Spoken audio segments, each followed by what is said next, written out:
on today's Story Beat. But if you could conquer the stage fright in everything, and stage fright is every day. It's whether you're going for a job interview, whatever it is stage fright. If you could conquer that and just not have the screw it attitude, but have the attitude of, I am going to be more fun than anybody else. That's going to go so many places. This is StoryBeat with Steve Cuden, a podcast for the creative mind. StoryBeat explores how masters of creativity develop and produce brilliant works that people everywhere love and admire. So join us as we discover how talented creators find success in the worlds of imagination and entertainment. Here now is your host, Steve Cuden. Thanks for joining us on StoryBeat. We're coming to you from the Steel City, Pittsburgh, Pennsylvania. My guest today, Charles Rosenay, has been in the entertainment business for over 4 decades as an actor, promoter, music aficionado, entertainer, MC, DJ, humorist, and author. Most recently, he released the highly acclaimed book, Monsters, Celebrities, Actors, Athletes, and Rock Stars, the book of top 10 horror lists, which contains 100 top 10 lists from pop culture notables.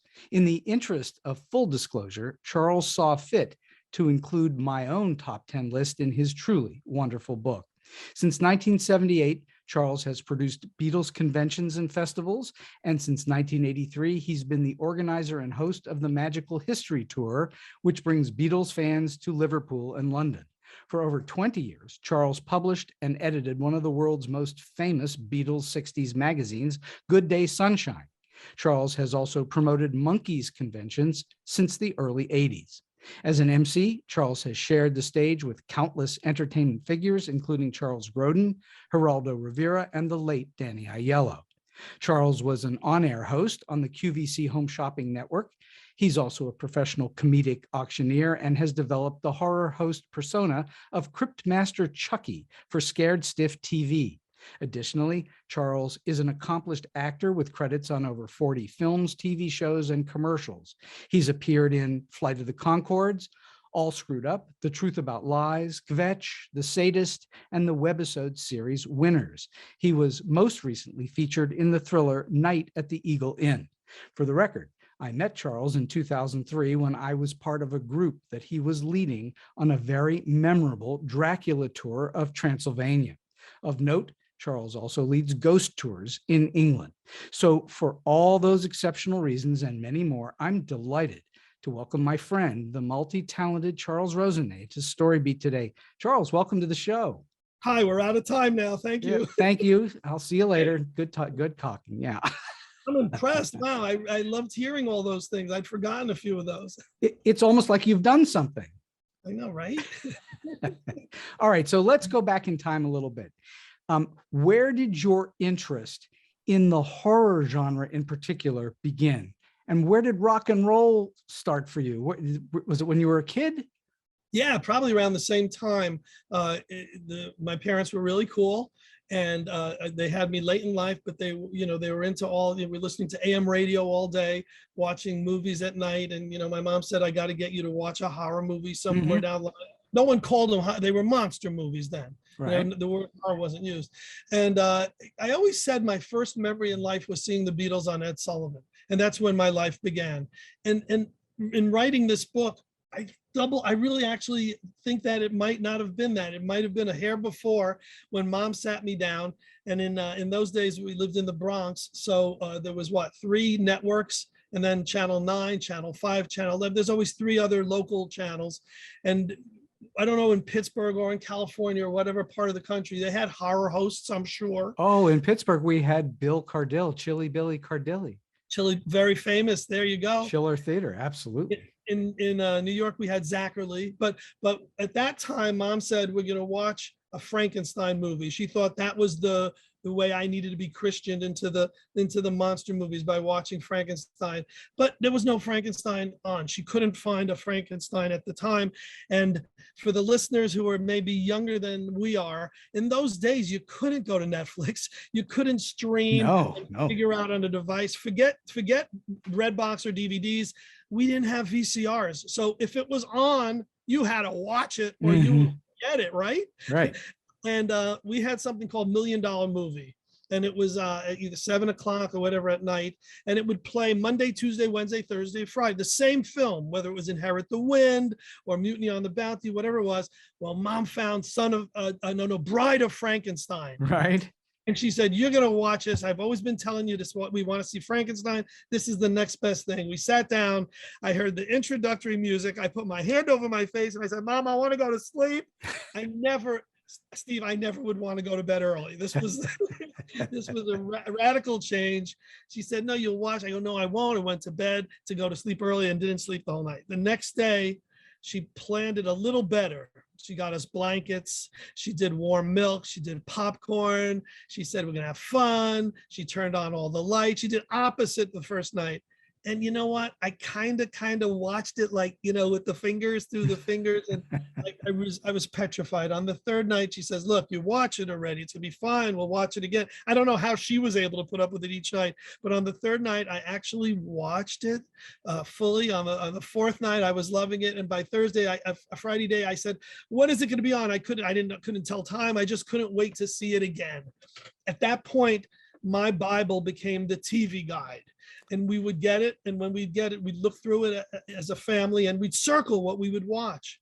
And sure enough, we eventually watched Frankenstein and Dracula and you name it, every possible movie. So I was hooked. It took me a few watches to get into the mode, but I grew up loving the Beatles. I grew up loving baseball, and like a lot of kids, and I grew up being a monster kid. I built all the models. I subscribed to famous monsters of Filmland. Right. I got all the monster magazines. And what was great about my folks is we kept everything. It wasn't, okay, we're moving from the Bronx to Connecticut, we're throwing out all this dreck. No, we kept it all and we brought it with us. And so years later, when I eventually started being a producer and doing stuff and I needed funding, I was able to sell off some really? of my collection to subsidize the things I did. But we're jumping way ahead. Anyway, so yeah, I was pretty much a love of the Beatles, love of music, love of rock and roll, and love of the monster stuff right from the get-go. So you're an excellent example of someone who's taken their passion and turned it into a career. I'm one of the fortunate ones. Yes. Yeah. I've never really worked a full-time job. I've always done, promotions and productions, and I've always come up with what I thought would be the next fun idea. And my core was that if I enjoyed something and it wasn't already being done, then I got to believe others are out there who would enjoy it either just as much or would want to be involved in the same things that I loved. Sure. Absolutely. Well, how important do you believe for someone in the entertainment business in particular, but how important is having passion for what it is that you do? It's everything. It's everything. Yes, of course. Someone sat me down and said, you have to produce a convention on a Grandmaster Flash. Okay, I'll try, I'll do it. But if I'm not loving it, I don't think the success will be there. I don't think, the end result will be what it is. If just most recently, I'll give you a great example. I've gotten very much into the paranormal world. And which you'd think I would have been in that all these years doing the Dracula tours and the ghost tours. I mean, a ghost tour takes people to the scary places in Europe. So you would think I'm already that, but I wasn't. I really was a skeptic and I laughed it off and I wasn't a believer. And I met a guy named Nick Grossman, who's the real deal, Steve. Believe it or not, he's a psychic, he's a cleric, he's a shaman, he's all of the above. He can walk into someone's house and he'll walk into a room and go, an old woman passed away here. He gets that, okay? Wow. And he slept under the covers for 22 years of his life because he saw things in his own room. And when he told his folks, they would take him to psychiatrists, But anyway, long story short, we connected. We go out on paranormal investigations. We do all this. He said to me, do I want to do a Paracon, a paranormal convention? He said, there's never been one in Connecticut. And I'm thinking, well, okay, that fits in my roundhouse. That fits the stuff I do. And I said, yeah. Because I've been approached by other people to do other things. And I've said, no, it's not me. I'll produce it for you. Take a payday maybe. But if I'm involved in it, I'm putting my name on it. I wanted to, long story short, we put it together, 2-day show during COVID last summer. expected, I said, we'll get about 100 people per day. He said, no, we're going to get more like 200 per day. We got 1,500 people over Wow. a 2-day period. And so, it's that, I think it goes back to that adage. If it's something that I loved and that I myself would attend and I would support, and I'd say, it was like, yeah, why wasn't this happening before? Those have been the most successful of the things that I've been involved with. Are you positive that all of those people were living? No, but you know what? I didn't collect tickets from the ones that weren't. And maybe I would have had 5,000 attendees. Okay, so at what point in your life did you think you could turn this into, making money and having career and using it as a professional thing? How early on in your life did you have that epiphany where you went, I can turn this into something? Yeah, good question.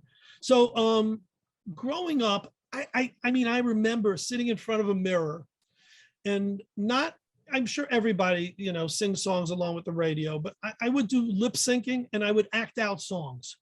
And this, I don't know if everyone else did that. I'm sure there's people who did that, but if I was doing an Elvis song, I mean, I would put, the lip up and I'd put on fake sideburns. I would actually try to get into character and act out each song. Right. To the point that when I started college radio and I was, behind the booth and just talking, I was bored out of my mind. And someone, heard that I was a DJ and they said, would you like to be a club DJ? And I said, what does that mean? And they go, well, we're paying you. I go, I will try it, because I was doing college radio, not getting paid, and not getting a lot of satisfaction from it. And when I went out and did the club thing, I thought this was just silly. I felt that a monkey could be doing it. And that's no offense to a monkey, but anyone could press a button and play the next song. All right, that evolved, and mixing and all that. Sure, that evolved. But when I was doing it, I thought, no, this isn't fun. I'm going to lip sync every song the way I used to do in front of the mirror. Right. So I was out in the crowd, if I was playing, a Supreme song, I was trying to remember what Diana Ross and the Supremes did. And I would try to get 2 gals next to me, lining them up. And so I was doing stuff that was interactive. And this paid off really, really big, because at some point, I don't know how, but I started accumulating costumes and props and fake horns and fake guitars. And I was the first in my state. I think this was around the same time, and this was being done in other parts of the country, where these interactive DJs were doing shows. And it was just highly successful for me, to the point that a club opened and I was the star of this club, and I would do 50 to 60 costume changes a night. If I played Good Lovin' by the Rascals, I would put on a doctor's outfit, how you feeling? So, and I would act out as a doctor. If I did, we did Bohemian Rhapsody, and it was a 3-person act where one guy is the devil and another guy is trying to save him, and he's in the middle being pulled by the devil. And we came up with routines, little mini skits to all these songs. And so when did it hit me that I could do that? I don't know, because the first time I went out to DJ, I lied. I can't remember lying a lot in my life, but I lied to the guy who sent me out. He said, how was the show? And I go, it was all right. Well, did you make all the announcements you had to? And I said, the microphone didn't work. I was scared to use the mic. Oh, really? Crowd. I thought that I would fumfer. I thought that I would stutter. I thought that I'd get the yips. I was really, really scared to do it. And I went out and I conquered that, to the point where I blew by it, to the point where I wanted that mic. I couldn't wait to talk on the mic. I couldn't wait to be the person, who everyone was having fun with. And how old were you at this time? So I started DJing when I was 15 or 16. And I started doing the radio stuff in college, so 17 or 18. And I guess I was out doing the club thing around the same time, freshman in college probably. But I think I started breaking out of it probably in my junior or senior year of college. And I was starting to take that more seriously and thinking that that was a way I could go. At the same time, and I'm going to tangent here because it'll still answer the question. At the same time, there were Beatles conventions in Boston and in New York, and I was a huge Beatles fan. And I thought, well, if they can have them in my surrounding states, why can't I just sometimes being naive is a plus, because I was so naive that I thought, oh, I could do this big convention like they do in the other cities, and it was a bomb. I mean, I lost a lot of my parents' money. I had to sell my Butcher cover, which is a rare Beatles collectible, to pay them back and all this. But you know what? I learned what not to do. I learned that the next year, instead of doing it at a fancy hotel, which to me was fancy, it wasn't fancy to anyone else, I could do it at my own college and do it as part of the student union as an event.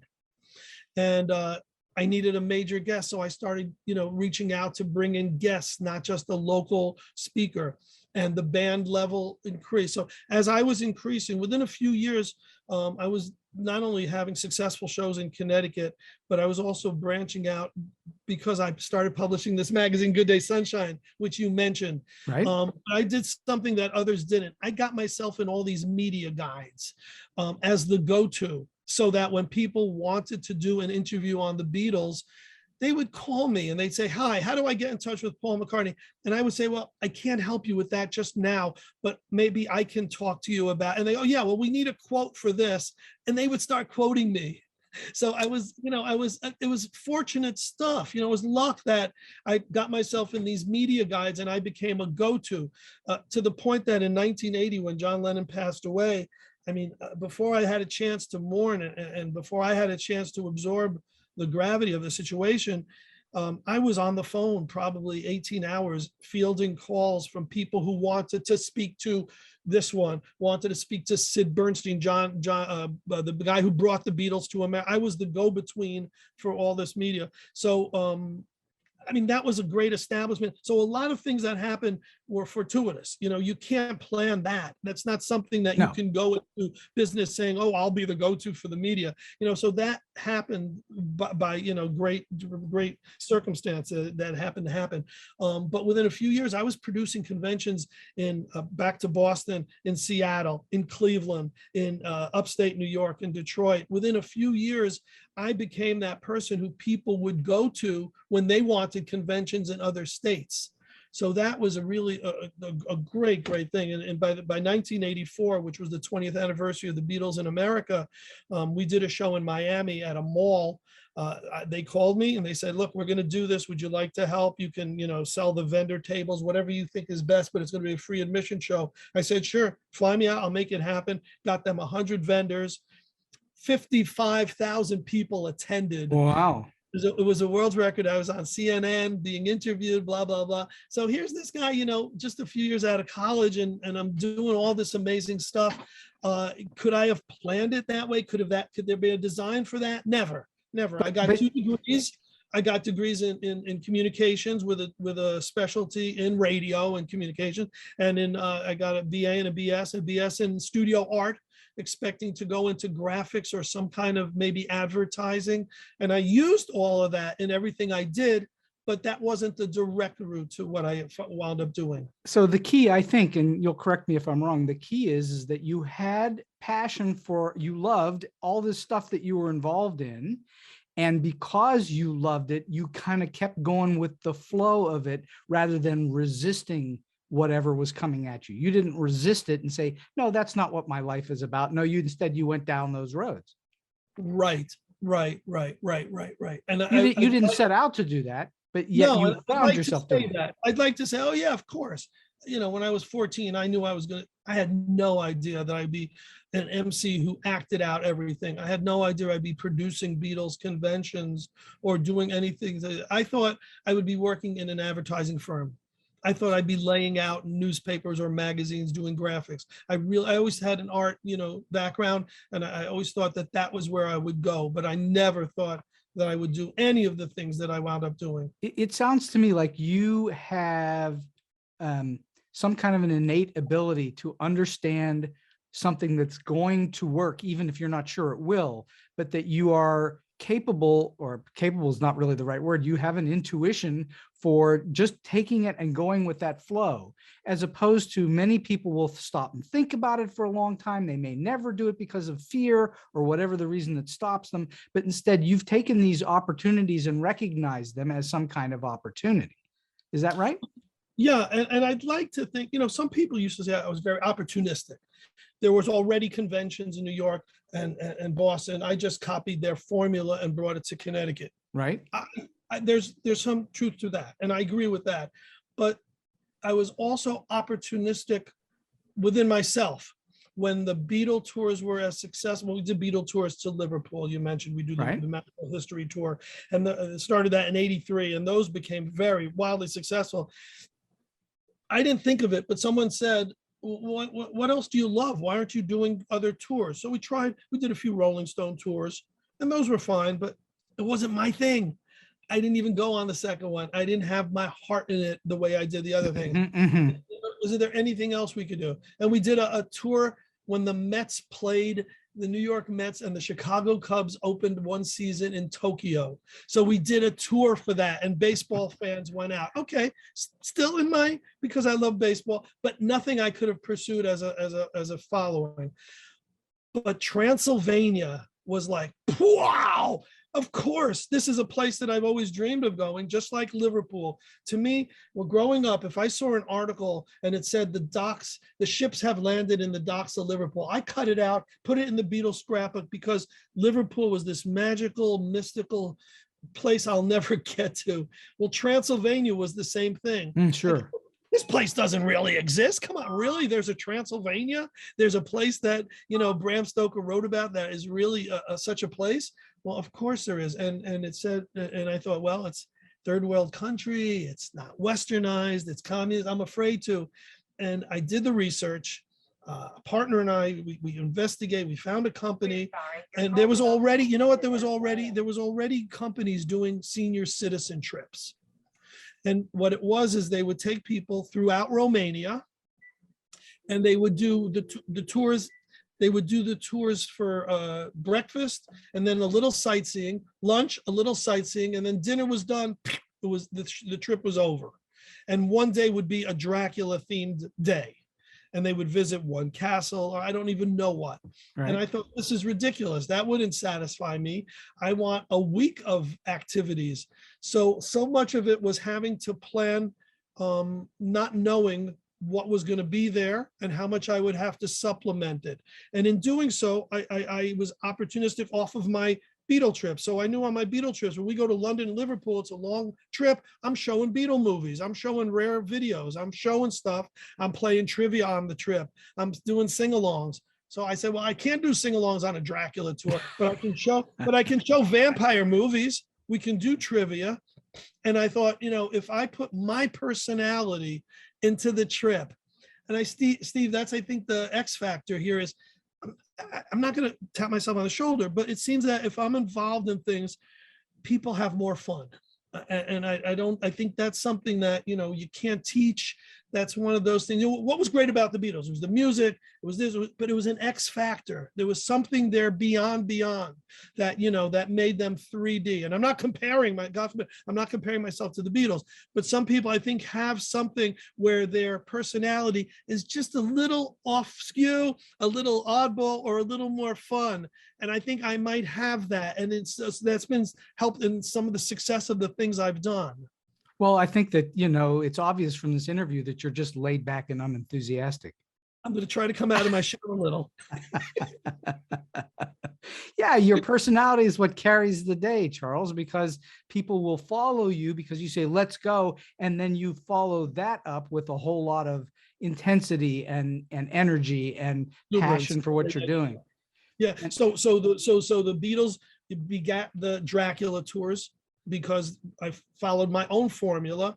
And then people who went on the Dracula had such great times that they said, well, can we do other things? And then we did the ghost tours. And the ghost tours, I don't draw, 100 people, but if I draw 40 people, 30 of them are people who came before and want a new trip. Mm-hmm. So we did London, and we did Ireland, we did Scotland, we did Cuba, we did Israel, we did Romania, we did Hungary. It's been all these different places, and more recently New Orleans, and next year, this summer rather, San Francisco, only because these same people want to go with me to different places. And so a lot of the success of past trips have created the success of future trips. And certainly there probably are no places on the face of the planet that don't have ghost stories. Absolutely right. People, when I said we're going to Cuba, they said, what could possibly be haunted in Cuba? And my gosh, it was endless. I mean, so many deaths and so much tragedy. And they said the same thing about Israel. And my answer was, Israel, biblical, what's not haunted about Israel? Yeah, no kidding. We had some amazing trips, and the people, who didn't go said, oh my God, I wish I went. There was one trip we did, and if I could, all the people who said they wish they went would have gone. I would have probably had 1,000 people. Before George Harrison passed away, he did a series of concerts in Japan, which he thought was a testing ground, and maybe he'll then play the United States and maybe do a full tour, but he didn't. And it was Clapton's band, and it was him. And we saw all 3 of his concerts. And while we were in Japan, we went to the Budokan where the Beatles played. There was a Beatles museum, a Beatles shop. We did everything we could, tied in with Beatle, making it a Beatle themed week. And we probably had 40 or 50 people. And at the airport going home, we had our close encounter with Harrison. Oh. And so you can't plan that. So after the fact, it was like everybody, oh, I wish I went on that tour, Well, I'm not blowing smoke when I say, to this day, the Dracula tour that I took is the greatest trip I've ever been on. Wow. I've never been on a more fun week at anything. I mean, it was just spectacular and educational and very crazy. And then to cap it with a costume party at Dracula's castle at the top of the Transylvanian Alps on Halloween night. Holy moly. Steve, people say, whatever business you're in, I ran a haunted house, which I no longer have, for many years. And no matter how we tried, we would always get 4.5 out of the 5 stars. There's always that person who bitched because they waited in line too much. Sure, of course. Or I got too scared in the beginning and I left. Oh, right, we did our job and therefore we're getting a low rating. Things like that. The Dracula tours, the Beatle tours, all these tours are 100%, 1,000% satisfaction. It's unheard of that people don't come back. They come back raving and they stay friends. It's what year did you go to the Dracula 2003, and there are still a couple, 2-3 of them that I'm in touch with. Us, And us, sure. We've stayed, friends throughout, and I was honored to have your inclusion in a book that you probably didn't even know was coming out. The honor was mine, and it was surprising. He was like, "Oh, I'm in a book? How'd that happen?" I'll tell you how that happened. And you talk about things that are circumstance. I was publishing Good Day Sunshine as an actual Beatles magazine for about 20 years. But for a while there, I thought it would be a good way to support the Dracula tour by doing an online news column. And there was something called examiner.com, which had experts in every field do whatever their choice was. And the Beatles one were taken, the Monkees one was taken, local Connecticut ones. I thought, all right, well, I'll do a horror one. And what I did is I would preview movies that were coming out. I would review movies that came. I would give horror news tidbits. But somehow I hit upon once a month doing a top 10 list from a celebrity. I knew a lot of celebrities. I had a lot of people. So I hit on my Beatle people. I got, John Lennon, this one, that one, to do lists. And it started to get to a point where it was like a personal challenge for me to get like bigger stars to give me their horror list. And I was always like blown away when someone would come through with one. Right. But then that ended and it was forgotten about. That was probably 2010 through 2012, 13, 14, whatever. And moved on and forgot about it. Well, when COVID hit, here's this guy, right? Mr. Personality. I can't do tours. No one's going traveling. Right. I can't book bands, which is something else I do. I can't do my DJing and MCing. I can't do conventions. What am I doing? I'm watching horror movies with my kids. If it's nice out, we're going hiking and biking. I'm thinking, Charles, I got to do the next thing. I planned the Paranormal Convention. Right. I planned the Beatles, but this is all planning. I got to do something. So when the kids would go to sleep at midnight, witching hour, I'd go on the treadmill and I would go on the computer and I'd start thinking, well, I found about 80 of these lists. I had 80 lists on the computer just sitting there. And I'm thinking, well, this could make a great book. All horror. The lists you found were all horror-based lists. People who contributed to that online horror happenings thing, where they gave me their top 10 horror lists. Got it. After our tour, that's probably when I said, hey, Steve, throw me a list of something that's a top 10. And you did. And it was great. And I thought, well, he's a celebrity, you know, Dr. Jekyll and Hyde and Lucky. I knew of all your credits. So I thought, well, yeah, he deserves to be in this. And I found your list. And I said, well, your list is right up there with William Shatner's, is right up there with the rest of them. And we put together, I needed 20 more top 10 lists, and I zipped out everyone I could think of who became friends with me subsequent to me doing that newsletter. And within a few weeks, I had the next 20. I said, that's it.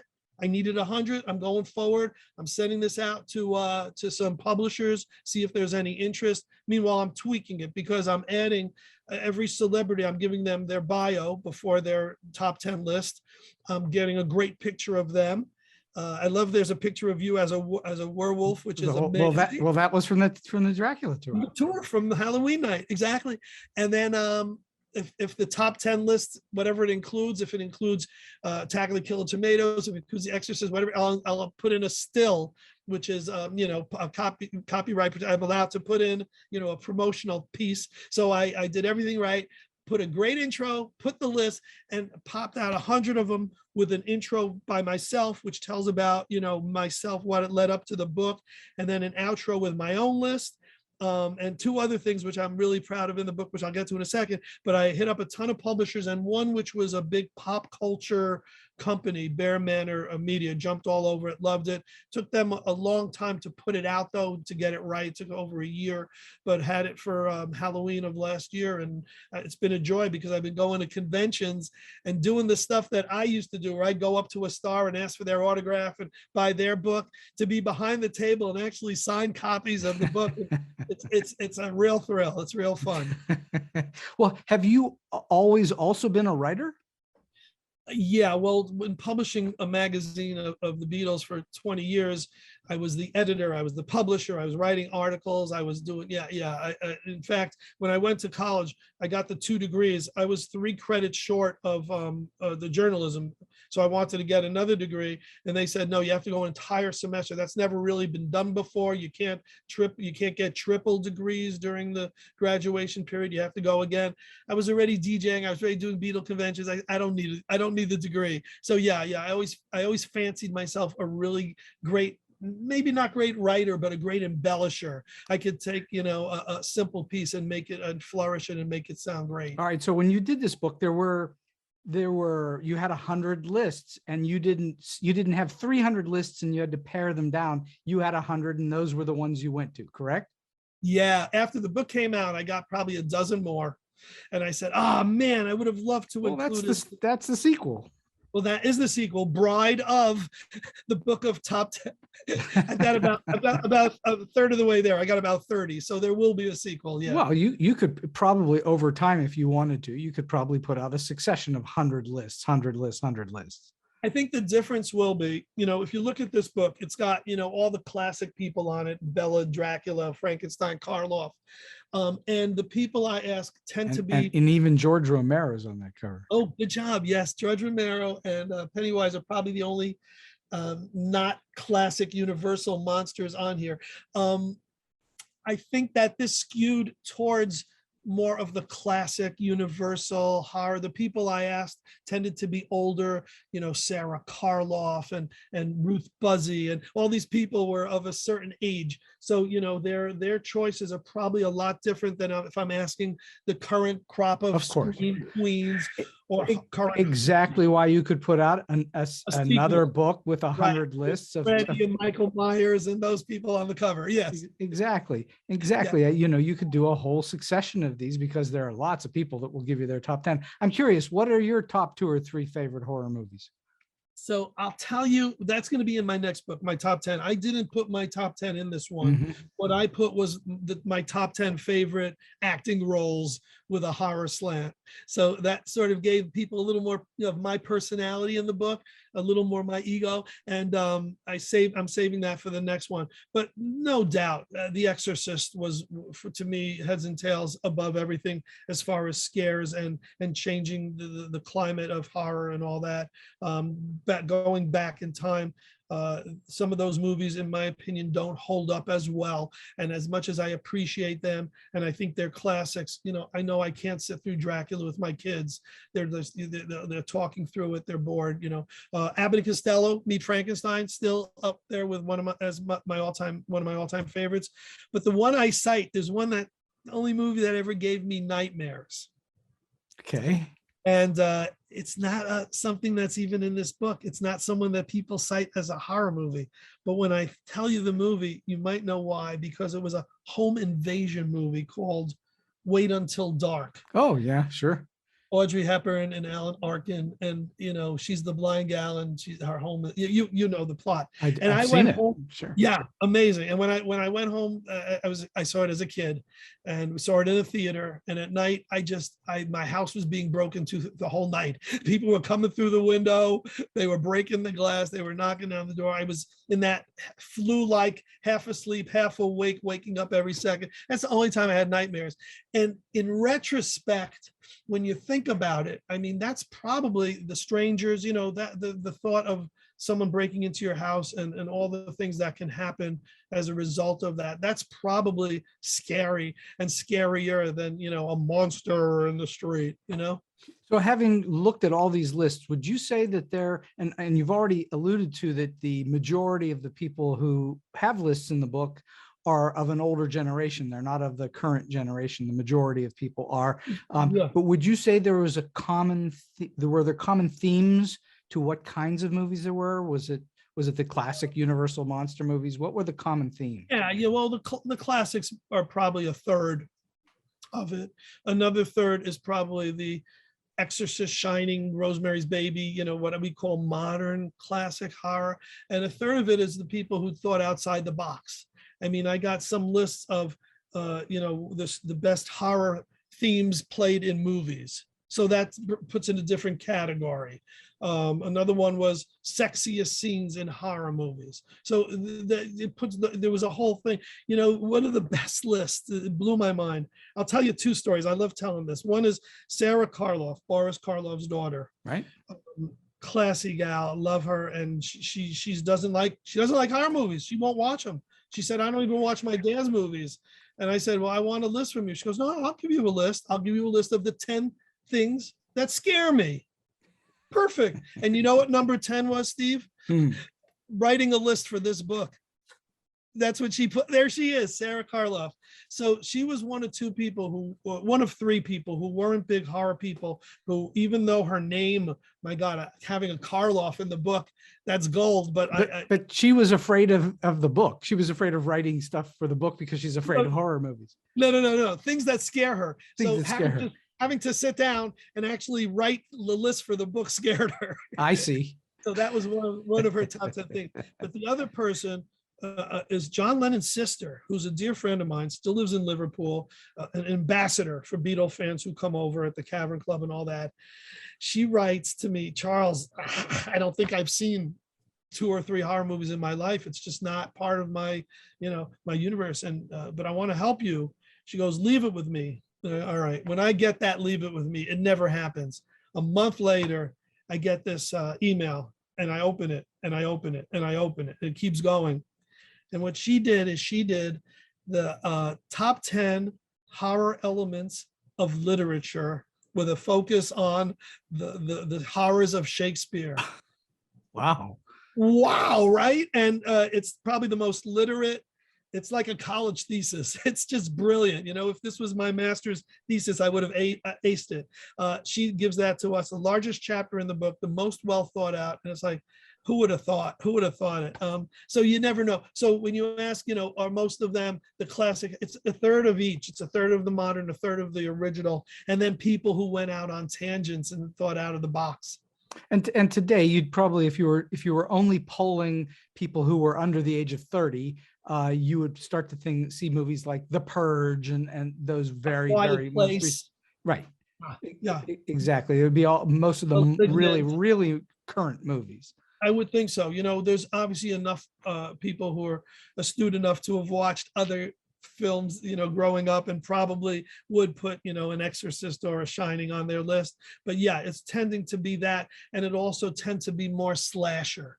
You're going to get the Sure. Michael Myers, the Freddy Kruegers, the Jason, the Chuckies, that kind of thing. I know I have in my list, which I don't think a lot of people think of as a horror movie, is Jaws. I'm glad you mentioned that, Steve. Jaws, right? Jaws is on your list, as is Aliens. Yeah. Which people also say, well, is that a horror movie or is it science fiction? My barometer is if it scares you. Yeah, exactly. It fits in the book. So Jaws definitely fits the same way King Kong fits. Right, exactly. Because they're monsters who will attack. Whether provoked, is Frankenstein's monster really a monster? Would he have been a monster if he was treated kindly? I don't know. If those sharks were fed giant pieces of meat, would they attack? Would King Kong have jumped off if Fay Ray was his companion and they didn't show light bulbs? Monsters can become monsters because of society or for whatever. Well, I think that's the lesson of those movies. Exactly, of course. And they're classics and they deserve to be in the book. And yeah, when I do libraries, it's really funny. I do book signings at libraries, and that question always comes up. Is Jaws a horror movie? Is King Kong a horror movie? Those two. And so we talk about it in the same conversation, because if it scares you, wait until dark. It's not a horror movie, but it scared me. And if I was doing my top 10 list, it's going in there. Well, exactly. I mean, that's the criterion is, does it scare you? Yes or no? There are no rules to horror movies other than, does it scare you? Same thing with comedy, by the way. The only criterion for a movie to become a comedy is, does it make you laugh? Yes or no? But most comedies don't make me laugh, but I say, oh, I appreciated the humor of it. Same with horror, because no, they don't scare me, Steve. I don't get scared in a horror movie, but I appreciate the scares. In my haunted house, same as any haunted house I go to, I'm not jumping. I'm not going, I'm not peeing in my pants. But if someone comes around a corner where I didn't expect them to come from that corner to scare me, I can appreciate it. So whether it scares you or whether you understand the appreciation of the art that went into it, perhaps, those are the two things. Not just if it had that effect, but if you are cognizant of the effect. Does that, you know what I'm saying? Yes, I know. You can recognize something is of a genre or some sort of thing without it actually impacting you Right. in a dynamic way. Right. All right. So I'm just curious, you found a publisher for this. Can you suggest things for people who are maybe trying to publish books that you would say would help them to get a book published? What things did you do that you think helped you? Right. So I went through a scenario where I thought it was great, and I gave it to a friend of mine who I knew was an editor and was as anal as I was. And my gosh, I didn't realize if had I submitted what I expected to submit when I did, I think I would have been laughed and people would have just rejected it without even commenting. The first thing you do is find an editor and let them go through it and take out the mistakes. Once they've done that, go to another editor who will tell you how it could be better. Right. Because everyone thinks their own work is golden and it's meticulous, and they think their kids' works are perfect. And it's a biased opinion. As much as I love this book, and as much as there's things that bother me. I found 3 mistakes in it that are driving me crazy to this day, that got through every editor, that got through the publisher. But I will tell you that a publisher won't work with you and say, oh, I found these mistakes, you have to correct them. They'll just say no, or they'll publish it as is and it's on you. It's not on them. It's never on the publisher. What I found out is also that you can't trust a publisher. If they tell you it'll be ready next month, expect it to be ready a year from the next month. And that's only one scenario of mine. If I'm going to publish again, unless I'm Stephen King and I'm getting $1 million advances, I'm going to self-publish. Mm-hmm. because Well, today the self-publishing world is so much more powerful and easier to deal with than it was even 15 years ago. no doubt. And certainly well before that, if you wanted to self-publish a book, you'd go to a print house and they'd force you to take 3,000 copies, and then Correct. you would have to distribute them somehow. Today, you can do it electronically. You don't hold stock in your basement or wherever. You don't distribute them yourself. Right, but if you do hold stock, you're at a better advantage point as far as pricing. If you can get things in advance at a quantity and you have it all shipped at once, it's going to be, if you're doing it for pennies and nickels and you really care about the optimization of profit on a book. I never did it for that, and I'm probably never going to make money on this first book. I'm doing it because I loved the process, and I love the idea of, I've got 4 more in the works. I love the idea of being an author and putting out more books. And so I'm going to hopefully self-publish on the rest of them, unless I'm working on 2 of them with a co-author, unless they push for a publisher, then otherwise I'm going to only self-publish. Well, certainly, it also is an advantage for you if you are going to conventions and doing autographs of your book. It's good to have copies of them, and yeah, buying a big batch of them saves you money. There's no question. Yeah, but not everyone has space. Not anyone has the wherewithal to pre-buy, books. And if you don't, and you want to, a friend of mine, Fred Velez, published a few books, and I mention him because I edited one of his books and I wrote the forward for it. And he self-publishes the exact same way. If he gets an order, he calls it into Amazon or whatever the self-print is. They ship it out. They send him a check for the sale of the book. Yeah. And it's the simplest way. And if someone's starting out and they want to do that, that's how they should do it. But know that if you do get published by a publisher, you're still the person. It's still down to you. Yeah. Whether you sell a single copy or 100 copies, because you have to be hustling it. You have to be arranging your own library appearances, your own convention appearances, your own Facebook, everything. You have to be that marketing person. If you're just an author and an artist and someone who can put out a great piece of work without any kind of marketing tools, the only people who are going to buy it are your family and friends. Well, if you're working with a publisher, they might, and the operative word there is might, depending upon who you are, they might promote your book for maybe a week, and then they stop promoting it, and then it's on you to figure all that out. But there are many books that come out with no promotion of any kind. It's still on you. So if you can get the 1 week PR, then cool. That's a great thing. That's a whole different world today than it was back even when we first met in 2003.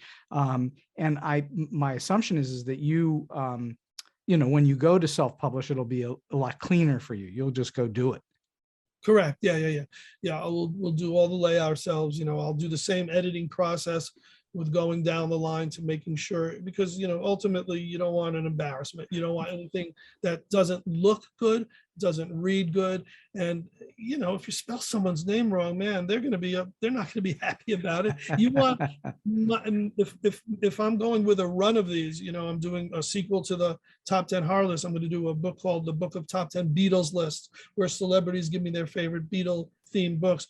The people who are giving it to me, they're not charging me $1,000 to have their article in there. They're doing it as a courtesy because they're friends of mine, Sure. or because they want to be published and be in a book, Of course. or for posterity reasons. I think that is a big factor too. They're living on in another way. Somebody might not know that Elliot Easton of the Cars, who is a great guitarist and a great person, but is also such a great writer of his top 10 list. So people are seeing celebrities in a different light by seeing them in such a book. So yeah, I understand all that part of it, but you want to make sure that they come out sounding as great as possible, because they're the ones who make the book happen. Well, no question. You don't want to put the book out and find that anybody's embarrassed by it. That doesn't help you in any way. So you want to make them look as good as possible. You're promoting them as well as you. So, that's important.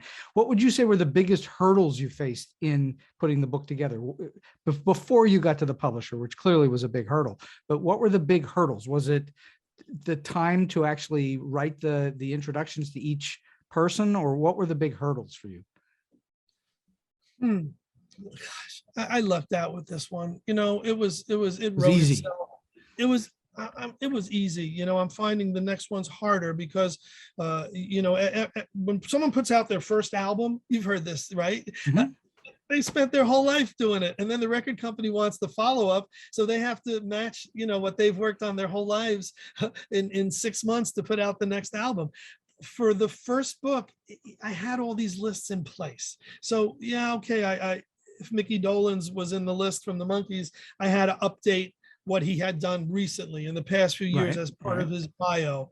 And that wasn't so hard. But with the next book, with the next 100, I'm starting from scratch. So I'm writing each list, each bio, editing each thing, doing the Beatles simultaneously.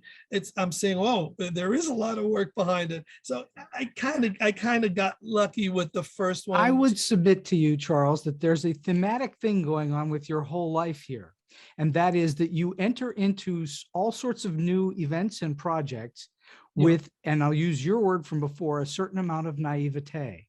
yeah, And that you don't know what you're doing and you enter into them and you learn as you go. And now when you go to do the next one, you know all the problems that you went through with the first one. So now you have those different hurdles to overcome that you didn't even know existed as hurdles before.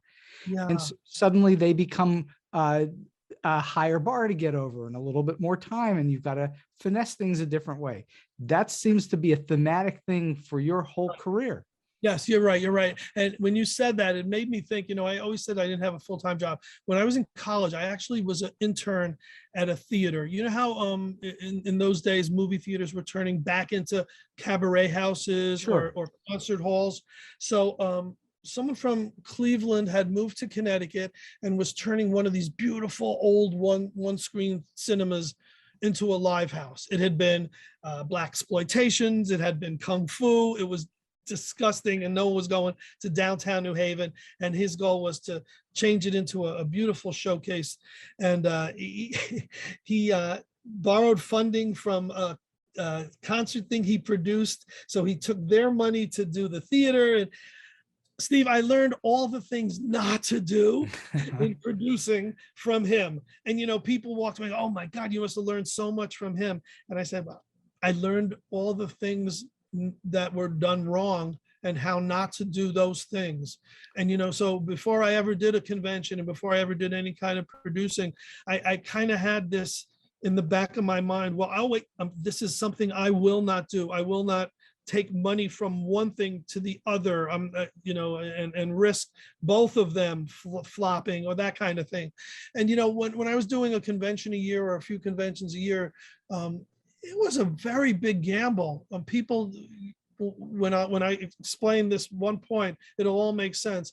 If you're Live Nation or you're Graham or you're somebody who's producing 100 concerts a year or doing 300 dates in a given theater a year, if 200 of those are successful and 100 bomb, you're making money. Right. Making money. If you're doing 2 or 3 shows, right? If 2 of those shows are successful and 1 isn't, maybe you're okay. But if 2 don't succeed or all 3 don't succeed, oh my God. I mean, you know, I've had a few events. I did RockCon, Weekend of 100 Rock Stars, and I bring this up in 2010. Steve, that was supposed to be the Comic-Con of rock and roll. Right. I did it in the Meadowlands in New Jersey, which was the hub of conventions. I had Tommy James and one of the Supremes and one of the Beach Boys and Beatle people and 100 celebrities. I needed 1,000 people to attend to make it respectable. I needed 2,000 to break even. I expected 5,000 people and I had about 800. Wow. And that little difference, I lost over $100,000 on the event. Wow. And it took many years to recoup. But you know, when you have one event and you have of that magnitude, if I had deep pockets, I mean, that could have continued. And I think to this day, it would have become the rock and roll's version of Comic-Con. I think of all the things that I've done that are successful, my heart bleeds over that one thing that I knew should have been the biggest success of everything and somehow wasn't. But it led to other things. The 100 rock stars, I became close friends with many of them, so they gave me their lists. Sure. The 100 rock stars was some sort of impetus for 100 celebrities in the book. There's things that, okay, so I have an excuse that, well, it was meant to be.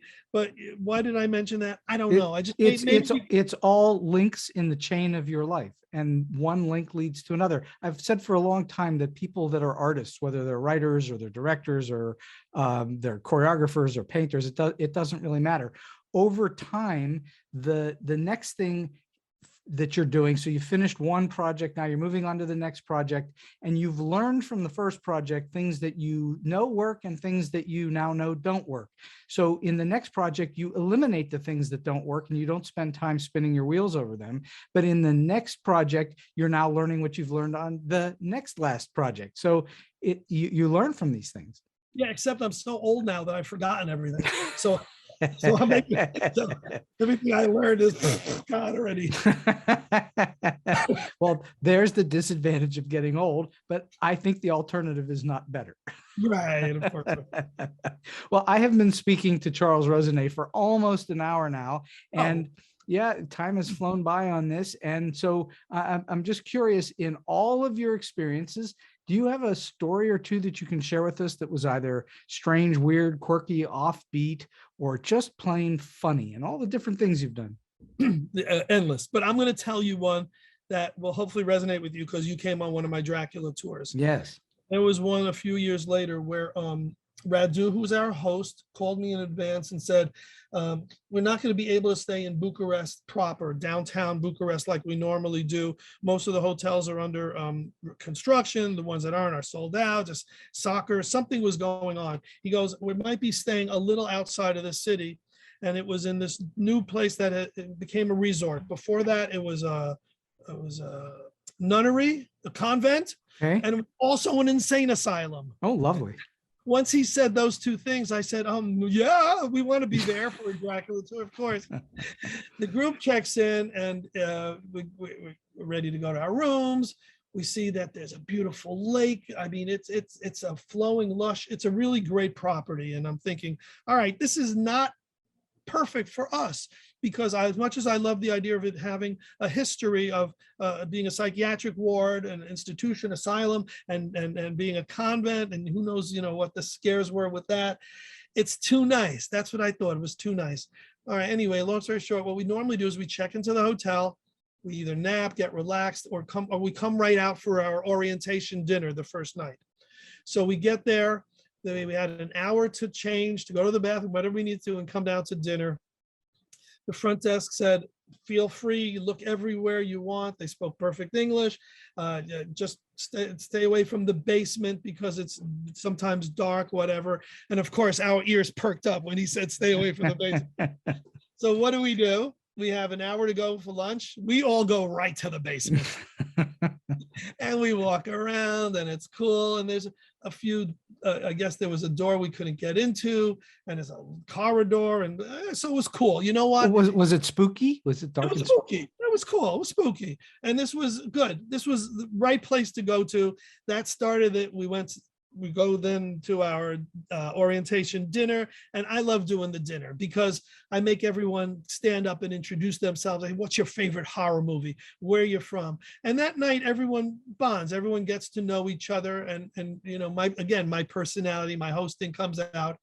And there was one couple who didn't come to the dinner. They must have, gone to the room and either had fun or crashed. We don't know. All right, so after dinner, most of the people pretty much took a walk, saw the grounds, went to bed. They're jet lagged. It's the first night. In the morning, we get up. It's 9 a.m. and we're checking out. And we're at the front desk. And then the couple comes down. They're the last one. They're all harried. And we missed you. We wish you a dinner. We slept. We overslept, but we found the basement and we found the sub-basement. We found the what? They said we found the sub-basement. And I see the hotel clerk, his ears perk up, his eyes open. They tell us the story of how they went to the basement like we did, but there was a door opened. So they went to the bowels of this place and there was a sub-basement. And they tell how they walked down this corridor and it wasn't lit, so they were going by their lighter, Oh, and they passed the security guard, and they felt, oh, we're gonna get in trouble here. And they said, we're sorry, we're sorry, we're sorry. But he ignored them. And they thought it was weird, but maybe they figured this was the outfit, but he was dressed very old fashioned, like from when they repeated, they said, I don't know, turn of the century, 1800. It was really weird. And the hotel clerk is just, his face is all white and he's shaking his head. And what happened? And we go, well, when we reached the end of the corridor, everything was locked. So we had to find our way to the sub-basement. So we came around, we're trying to look for the card so he can help us find the door back up. And he wasn't there anymore. We finally found our way up, but she goes, it was really weird. And the clerk goes, you saw him. And it was apparently, this place is haunted by a military man. oh. Who people have maybe seen once a year, whatever. And this sub-basement is where they see him, and it's always locked. We have no idea how they got down there. They told a story that they couldn't have made up, that they couldn't have read about, that, when you hear it, you just get those goosebumps and chills. Oh. But that's something I would promote if I could guarantee that happens on every trip. Oh, sure. Never happened on a ghost tour, but it happened on one of the Dracula tours. And I love telling the story because it's so wow. So I'm going to quickly, I don't normally tell one of my stories, but I'm going to tell a quick story. So one of the more memorable things for me and there were many memorable things, but one of the more memorable things from the Dracula tour was on the Halloween night where we have the big party, and you had a great big bonfire out in the back of this hotel. Yes. And you gave us big steaks, and when I say steaks, I mean wooden steaks on the steak, yeah. And then you put beef on the end of the steaks, and you could cook your beef in the flames. And right. Then this is the part that got me there. Then there were these dogs that came around trying to beg for the meat. And then somebody came over and said, those aren't dogs. Dogs, of course, they're wolves. They're wolves. And I went, yeah. Holy moly. So you're it wasn't a shock to you that these dogs were like twice the size of dogs? It was like, oh my goodness, we're at Dracula's castle on Halloween night with wolves around us. We don't tell them that till afterwards because we don't want people to be afraid to go outside. That was just great. That was very memorable. I've certainly never forgotten it and hope to never forget it as long as I live. So, all right. So last question for you today, Charles. Do you have a solid piece of advice or tip for someone who's trying to get into the entertainment industry in general? Somebody who's trying to get in, or maybe they're in a little bit and they're trying to figure out how to make their career go or get to the next level. Early in our talk, I told you how I really was not fond of radio, how I didn't like being behind a booth with a mirror and all that. And I wanted, that I felt handcuffed and I felt straitjacketed behind that. And it's really funny because now I do a radio program, I do an interview show, but I feel that I'm having fun with that. It's not playing records and just being boring. It's talking like we're doing together. And I remember when we were in college radio, someone came in and said, you can listen to as many DJs as you want. You can follow whoever you, but be yourself. Have your own personality, do this, do that, do this. And I think that somewhere down the line, I do a lot of acting and I try to be over the top. Why? Because I think that if you're over the top, a producer and director could bring you down. Sure. Control yourself there, buddy. But if you go in there and it's like, hi, I am coming to this hotel to a director and producer can't see a personality and say, oh, I want this guy because I know he's going to be better. Be more than you have to be on everything. What a great piece of advice. I mean, right now, this is my personality. I'm out there, I'm exuberant, I'm happy, I'm excited, I'm pumped, I'm ready to jump out of my skin, and my kids are auditioning now for Mamma Mia. They're hopefully going to make it into the play. And they were reading and I go, no, it's not holy moly. It's holy moly. Be ridiculous. be crazy, stand out from everybody else, and let the person, all right, maybe you won't get the gig. Maybe you won't, be picked for, whatever. Go up to bat and have an exaggerated stance and try to kill the ball if you're swinging. Do something that's going to make you stand out of that crowd. And if you're fun and you're doing it with a smile, you're never going to be embarrassed, and if you got a microphone in your hand, it's all those other people who are watching you. You're the one with the mic. I think that's like the whole big picture. You're the one with the mic. You're the one with the camera on you. You're the one doing the interview, so people aren't going to see flaws. And if they are, who cares at this point? That's hard to tell a young person. That's hard to tell somebody, who's got peers and who's got stage fright and all that. But if you could conquer the stage fright in everything, and stage fright is every day. It's whether you're going for a job interview, whatever it is stage fright. If you could conquer that and just not have the screw it attitude, but have the attitude of, I am going to be more fun than anybody else. That's going to go so many places. I think that's extraordinarily wise advice. I don't think I've done almost 200 of these, and I've never had anybody say that before. And so I think that's really sound, wise advice. Go for it. Be who you are. Give it your all. Make yourself memorable. Even if they don't cast you, they might remember you for something else. Mm-hmm. So that makes you stand out from the crowd. I think that's just terrific advice. Charles Rosenay, this has been a fantastic hour plus on StoryBeat, and I cannot thank you enough for coming on the show and giving us all this great information and advice. I thank you kindly. Thank you so much. And I hope everyone goes to www.bookoftop10horrorlists.com, the number 10, not TEN, and picks up a copy of the book because they're going to really love it. Thank you, Charles. Thank you, Steve. And so we've come to the end of today's StoryBeat. If you like this episode, won't you please take a moment to give us a comment, rating, or review on whatever app or platform you're listening to. Your support helps us bring more great StoryBeat episodes to you. StoryBeat is available on all major podcast apps and platforms, including Apple Podcasts, YouTube, Spotify, iHeartRadio, Stitcher, TuneIn, and many others. Until next time, I'm Steve Cuden, and may all your stories be unforgettable.